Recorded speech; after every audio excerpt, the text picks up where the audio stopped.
And good evening, basketball fans, and welcome to a special Monday night edition of the Upstate Hoops podcast on FingerLakes1.tv. It's Monday, January 26th, 2015. I'm Jim Sinacropi, all alone here in the studio tonight, but I got a lot to talk about, and I got to tell you, we originally weren't going to have this episode, but I was on a vacation out in Las Vegas. And I played some golf out there, and most of our rounds were late afternoon, and I was getting all sorts of score reports on my phone while I was on the golf course because there's a 3-hour time difference. And so much, kind of went down that I figured when I got back, got to talk about it. It wasn't easy getting back. Our flight took off from Vegas to Chicago to catch a connection to Rochester. And someone on the plane had a medical emergency, and they had to land in Denver. And then we sat in the plane for 3 hours. And, I don't like that. I think they got to let you off the plane. Go get a sandwich. So anyways, the flight eventually got into Rochester, and then to Chicago, missed the connection, had to spend the night. Got in early this morning, finally in Rochester, and I said, you know what? It's time to do a podcast tonight to give you our updated power rankings for the week in Girls Super 6. A couple players of the week. Somebody went for 40 this week. And also I got standing by on the line Lions head coach Zac Young, who's going to talk to us a little bit about Wayne County. Lions with a big win Saturday against Palmac out of the East. In a big crossover there. So, a lot to talk about. So, thanks for hanging out. The Upstate Hoops podcast is brought to you by Generations Bank, with locations in Auburn, Farmington, Geneva, Phelps, Seneca Falls, Union Springs, and Waterloo. Check out their mobile banking app and visit them online at mygenbank.com. And by Dr. Rod Littlejohn, over 30 years of smiles with style. And Red's Place, the best lunches around are in downtown Seneca Falls. Check out the menu at menshalloffame.com. So, going to bring Zach in a moment. You mentioned Ted Baker not here tonight because of the different night.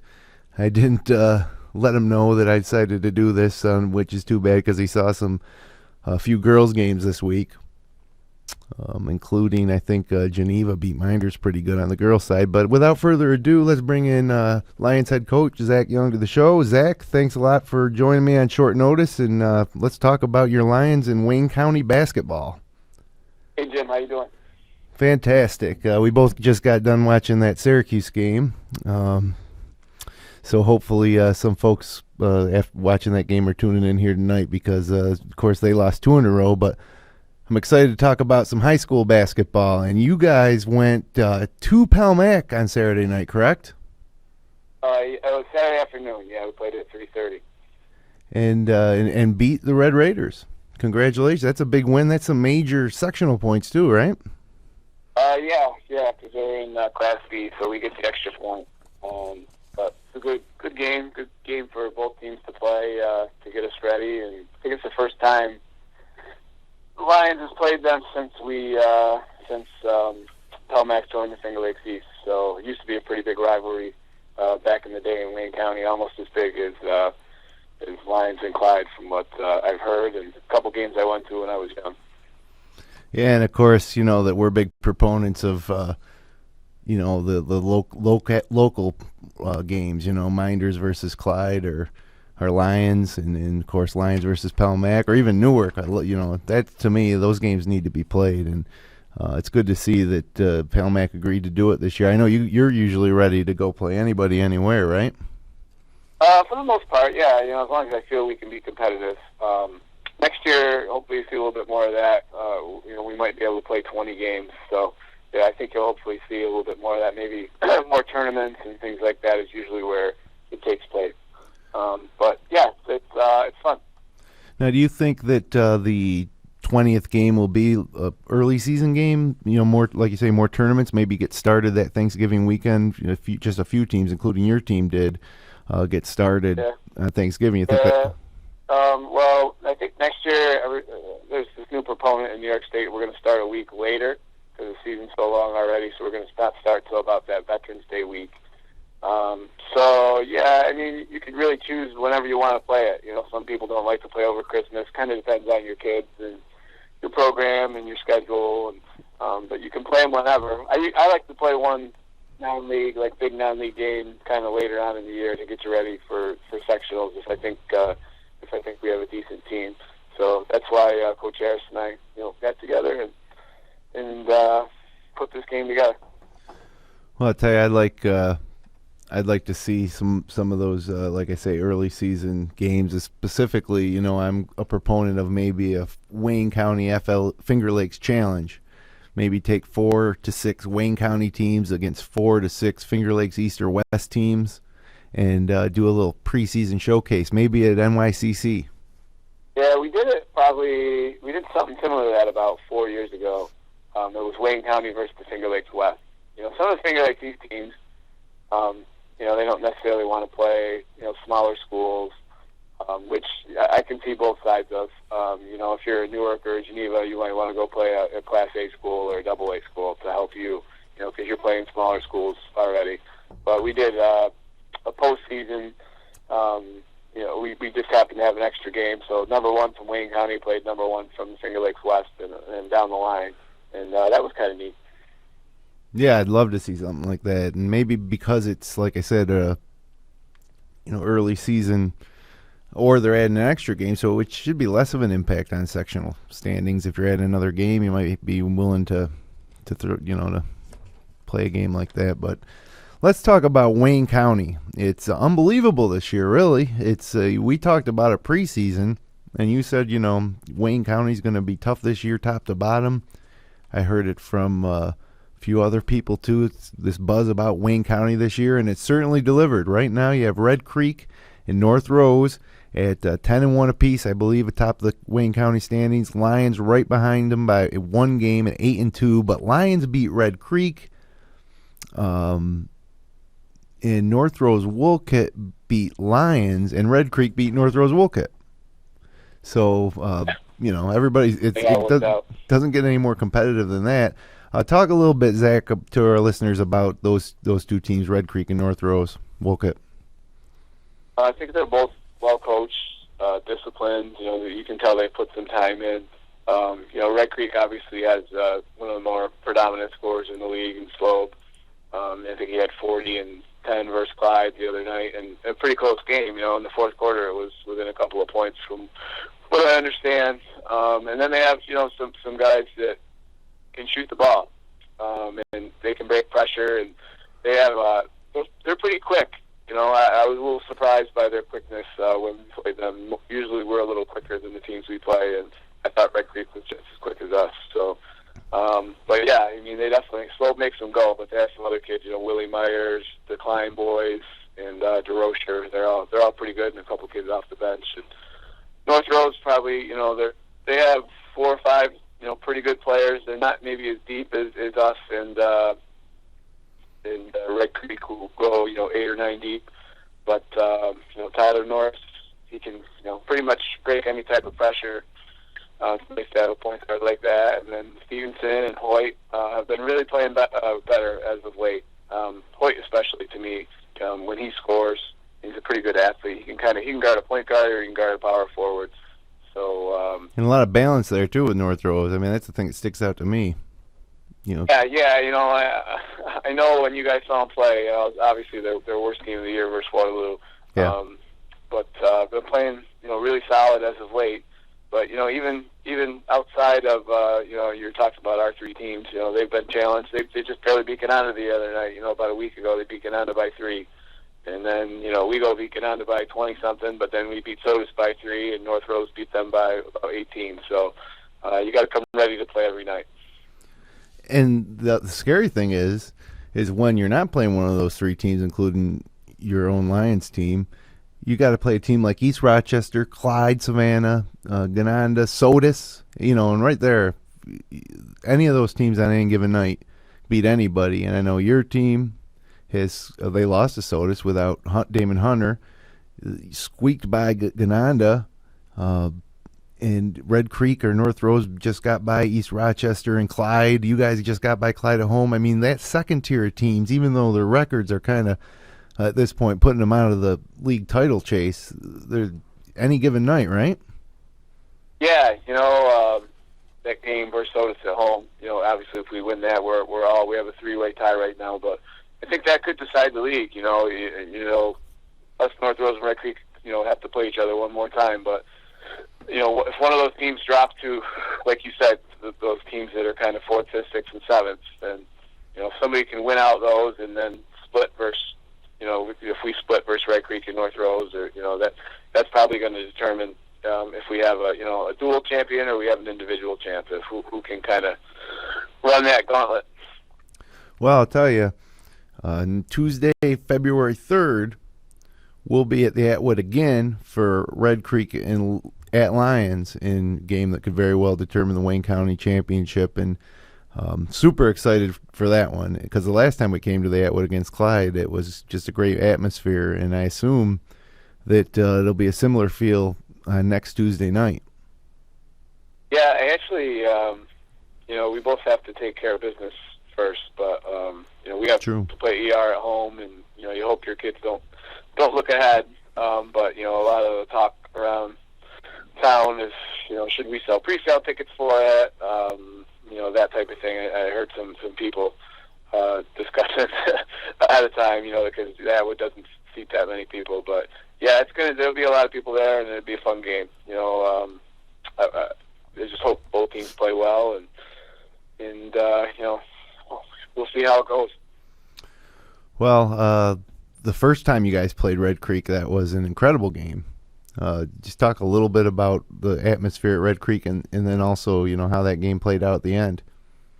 Yeah, a lot of people who maybe don't follow it as close would be like, "Oh, Red Creek's in first." They don't have as much tradition, I guess, as our program, and there was a lot of people there.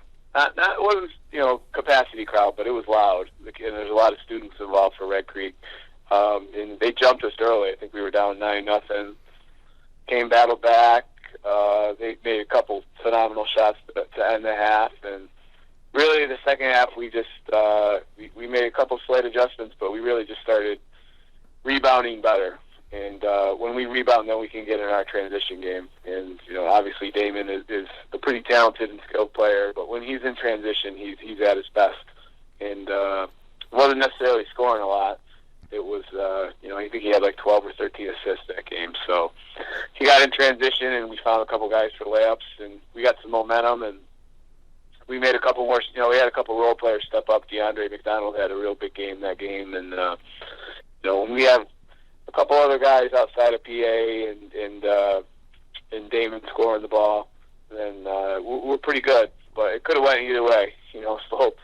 So missed a couple shots I think he normally makes, and some of their shooters in the fourth quarter, but they were like 1 for 13 from the arc, so I don't expect that again when we play at Lions. But yeah, definitely an exciting game, and a great comeback for us. Yeah, and quite a little streak you got going since that loss to what was North Rose? I said was your last loss. So this is in December, and then North Rose. How many you won since the North Rose loss? I don't know. I think the paper said 5, maybe 6. I don't know. 5 or 6. I don't keep track, but yeah, we've strung a couple in a row here, and we had our hands full at Sodus on Thursday. We were down 10.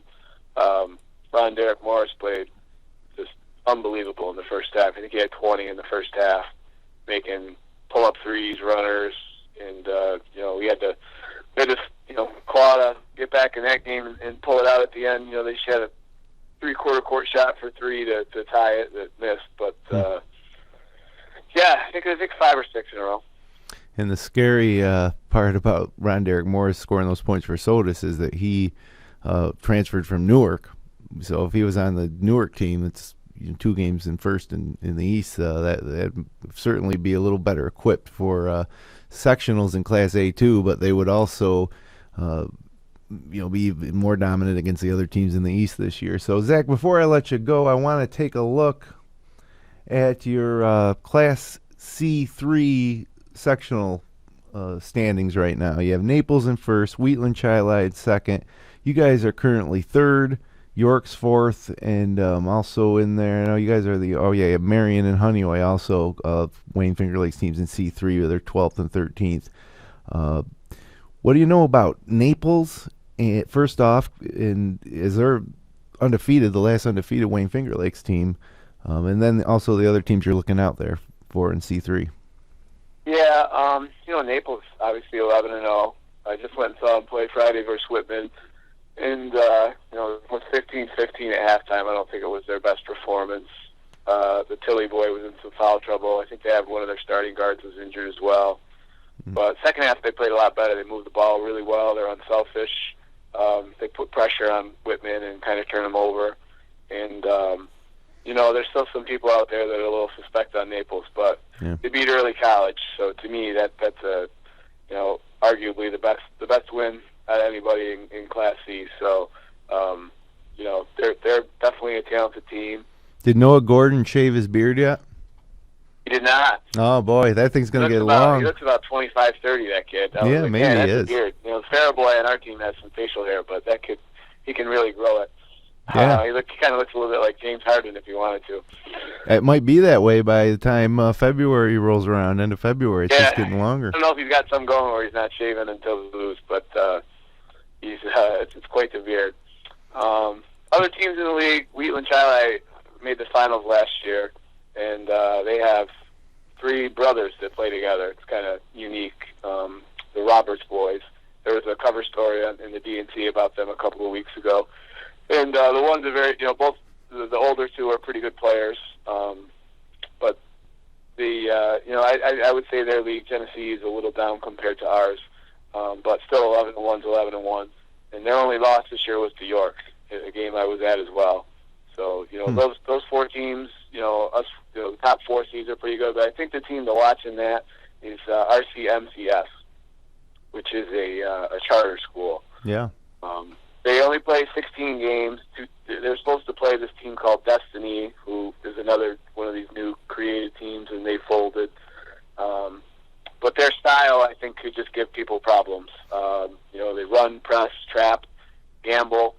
They played, Geneva beat them, I think, 88-84, which is a lot of points for Geneva to score this year. So, I just think if they get in the right side of the bracket, maybe versus a team that's not used to playing that up tempo style, they could cause some problems and make some noise. They play U Prep on Wednesday, and they only have 3 games left the whole rest of the year, which is very strange. So, yeah, that's going to actually hurt them. Yeah, usually I like to see one of those teams later in the season, but they only have 3 games left, so I'm going to go try to see them on a Wednesday.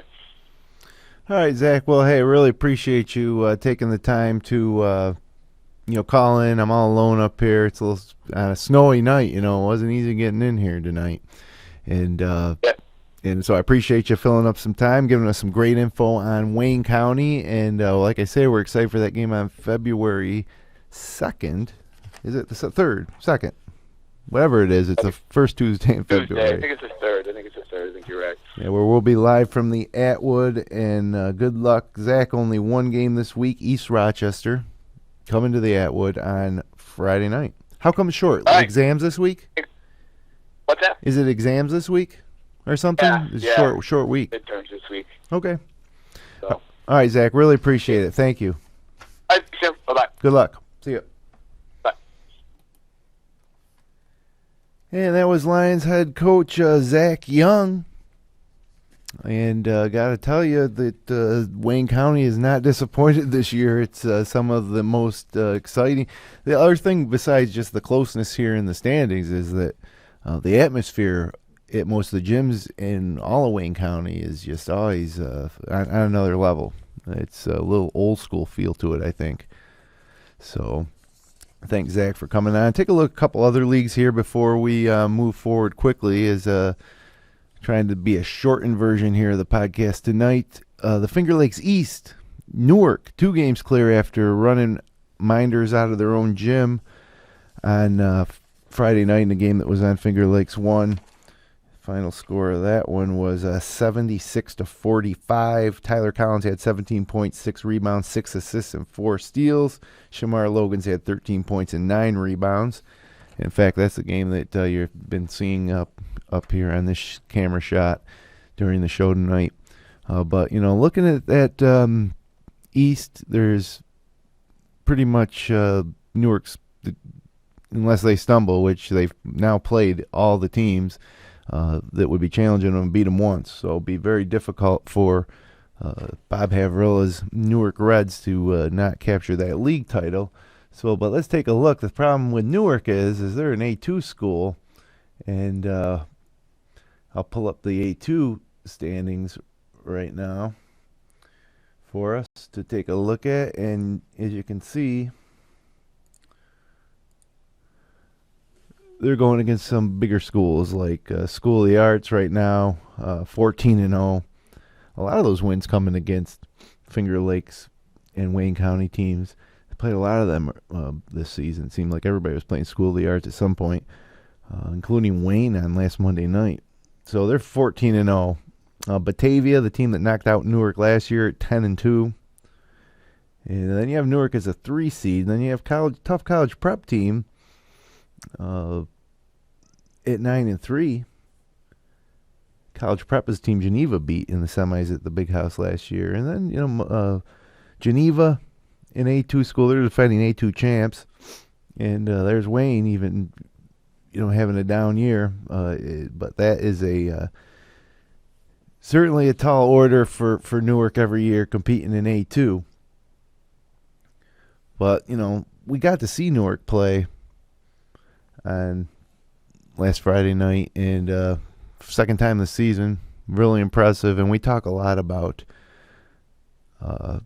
Tyler Collins, obviously. We talk a lot about Shamar Logans too, the other senior. We even talk about that freshman center, the big kid. What's the name here? Taylor Clements. 6'7" freshman, filling up the middle for Newark. But after seeing him a second time, it's all the other guys. They're elevating this team. Everybody knows that Logans is good. Everybody knows that Collins is among the best players in the league. But there's a lot of teams with a couple of talented guys. But it's guys like Nate Beard, just a sophomore, does a great job, and Brian Sharp, another sophomore. 2 sophomores that are really logging quality minutes for Newark. Coming off the bench, a junior kid named Jose Santel, who had a great game on Friday night. And Nick Fabino, also a junior, playing well. Akron Rodriguez is a guy who, he's a senior, another senior on this squad, but great defender, quick, and all those guys I just mentioned, including Mitchell DeWolf, senior center, listed as a forward on the roster, but he pretty much plays center. He has a nice little baseline jumper and does a lot of takes care of a lot of business down in the paint, especially something that's going to be real important when Newark goes and plays in A2 sectionals. But great team. They play typical Newark basketball, up and down, and you can't play their full court pressure style of basketball unless you're deep and everybody's on board. So really like Newark this year. And right now 2 games clear in the East of Minders, Penyan, and Pelmac. Minders beating Geneva on Friday night, bouncing back after that Newark loss. That Newark game was on Tuesday night, actually. But looking at the West, Zach talked about Naples. Very impressive. They got a 1-game lead on Dundee. Certainly looking forward to that rematch. Naples got the first one. And really, that's a 2-man race. Whitman is tough. Bloomfield's getting better. South Seneca picked up a win this week against Red Jackets, so congratulations to Dan Lent and his 7-man roster at South Seneca. And HAC, it's tough out. So there's your look at the 3 leagues. I want to step aside really quickly for just 30 seconds. Hear from our sponsors. We come back, our updated power rankings and our players of the week. Look at the schedule ahead, and we'll be right back.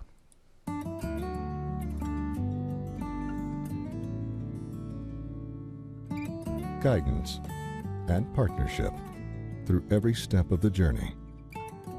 Welcome to Generations Bank.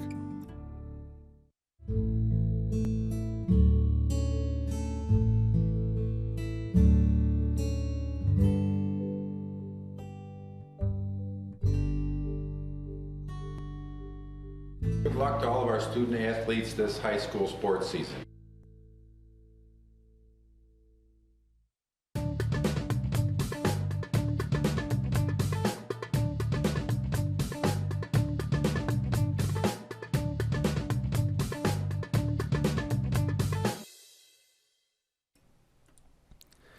Welcome back to the Upstate Hoops Podcast on FingerLakes1.tv. Please do subscribe if you're watching us on YouTube. Hit that red button right there. We're on iTunes. We're on Stitcher.com. You can find us online at podcast.fingerlakes1.com/upstatehoops. Well, as we do every week, Verk and I give our players of the week. And this week we got 2 regular winners. We give away a t-shirt, but let's be honest, guys. You can only have so many fingerlakes1.com t-shirts. So maybe we'll take an inventory of what colors you have. If you do email us at upstatehoops@fingerlakes1.com to claim your t-shirt this week, tell us what colors you already have. And we got light gray, we got dark gray, we got blue, and we got white. So I don't know if you have the quad Finger Lakes 1 t-shirt collection in your closet, but let us know what color you don't have, and so we'll try not to duplicate. Or maybe you want the t-shirt for a sibling, or maybe mom or dad. So we'll send it out. This week's player of the week from Verk, it's Damon Hunter. 26 points, 19 points, 22 points, and 3 wins this week. We talked to Zac Young about all 3. And, he's a consistent scorer, and, in his senior season, got to recognize him one more time. That's Verk's player of the week. I got Jake Slobe. No surprise there. 40 points and 10 rebounds against Clyde. 40. 32-minute games in high school. That's over a point a minute. If you're looking for a more accurate point a minute score line, then look no further than Jake's game against East Rochester this week. He had 31. I'm pretty sure he didn't play out 32 minutes too, so he's scoring at a clip of well over a point a minute. So congratulations, Jake. Congratulations, Tippy. And email us for that t-shirt. I think we'll see you both on Tuesday, February 3rd in Lyons. Maybe we'll hand deliver those and save us on the postage. Moving ahead to the weekly, one-day delayed Finger Lakes 1 Sports Upstate Hoops Podcast Power Rankings. This week, we'll start with the girls' Super 6. Minders dropped out of the poll this week. Also receiving votes this week, Clyde, Savannah, Gananda, Mid-Lakes, Bloomfield, and Minders. Minders' big loss to Geneva this week. Staying at 6, East Rochester, still undefeated. Then moving back into the poll at 10-1 to 5 is Romulus. And then at 4, we got Ashley Vanderwall's Pell Mac squad. Dundee at 3, Geneva at 2, and Wayne at 1. And on the boys' side, no teams dropped out this week, although there was a lot of movement. We got 4 Finger Lakes East teams, 3 Wayne County teams, 3 Finger Lakes West teams. Also receiving votes this week, Clyde Savannah improved their league record back to 5-5 and 5-7 overall. East Rochester also 5-5 in the league, receiving votes for the first time since I think they were in the first poll. Maybe receiving votes is Bloomfield, 5-4 in the West. Getting to the poll, 10, holding steady at 10. Marcus Whitman, they're 5-4, 7-4 overall, 5-4 in the West. 9, big drop from 4. Palmac after losing to Lyons, escaping Mid-Lakes in overtime. Now, I know Holden Knorr has been out for the Red Raiders, but even watching him play, he's a good shooter, a good player. But I just I don't think that's the only reason for the slump that I guess that Palmac's in. It seemed like they started out the season looking great. Since then, some key losses. And moving up to 8th is Penn Yan. They were 9th last week. They're now 6-2 in the Finger Lakes East. They're 9-4 overall. One of those 4 losses came to Dundee, who comes in 7th. They were 9th last week, jumping up 2 spots. And then we got North Rose Wolcott at 6, moving up 1 spot from 7, 10-1 on the Wayne County slate, 11-2 overall. And then dropping from number 3 to 5, the Minders Academy Blue Devils. They bounced back from that Newark loss with a win at home against Geneva. They're 10-3 on the season. And then moving up from 6 to 4, we got Lions, 11-2 on the year. And then 3, we have Red Creek, 10-1 in Wayne County, 11-1 overall. Number 2, Naples, still undefeated on the season. And then number 1, again, the Newark Reds, 8-0 in the Finger Lakes East and 10-2 overall. So there you have it. The power rankings will be posted at fingerlakes1.com shortly. And now we just take a quick look at the week ahead. Short week. No games until Thursday. Thursday night, only Finger Lakes West teams in action. Dundee at South Seneca, Romulus at Marcus Whitman, and Bloomfield at Naples. Might want to keep an eye on that one. Could be an upset, maybe the Big Green Machine's first loss. Then on Friday, action in both the East and Wayne County. Friday night, in a game that's on Finger Lakes 1 TV and FL1 Sports. Minders at Waterloo. That'll be a girls-boys doubleheader starting at 6 o'clock. Harold Weber, Mike Alessio, Kevin Korzeniewski on the call for that one. Palmac at Wayne, as Palmac tries to get things back on track. Newark at Geneva. Maybe Geneva pulls the upset at home, and then Penn Yan travels to Mid-Lakes, and then in Wayne County, if Clyde Savannah at Soda should be a really good game. East Rochester at Lyons also should be a really good game. Marion at Red Creek, probably not as good of a game, but you never know. North Rose Wolcott at Gananda, big test for North Rose. So you got 2 of the top 3 teams in Wayne County getting tested, Lions and North Rose Wolcott. So that about does it for us here on this special Monday night edition of the Upstate Orange podcast. Appreciate you tuning in. And if you students got these midterm exams, good luck. And we'll see you back on the basketball court this weekend, Thursday and Friday. And thank you for joining us again. And be sure to subscribe on YouTube, iTunes, and Stitcher.com. We'll be back here next Sunday morning. It's Super Bowl Sunday. So normal time at 9 p.m. We're going to be at a special time again, most likely 10 a.m. on Super Sunday. So until then, have a great week, basketball fans.